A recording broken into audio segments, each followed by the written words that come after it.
മീലാദ് വന്നണഞ്ഞു മൗലീദിൻ ശീലുയർന്നു പാരാകെ പുണ്യറബീഇന് മർഹബ പാടിയിടുന്നേ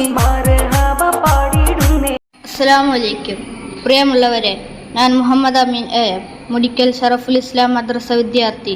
ഷറഫുൽ ഇസ്ലാം മദ്രസ ലൈബ്രറിയിലെ ഒരു പുസ്തകം പരിചയപ്പെടുത്തുവാനാണ് ഞാൻ ആഗ്രഹിക്കുന്നത്. ഇന്ന് പരിചയപ്പെടുത്തുന്നത് പുസ്തക നമ്പർ 10 പ്രകൃതിയുടെ പ്രവാചകൻ എന്ന ഗ്രന്ഥത്തെയാണ്.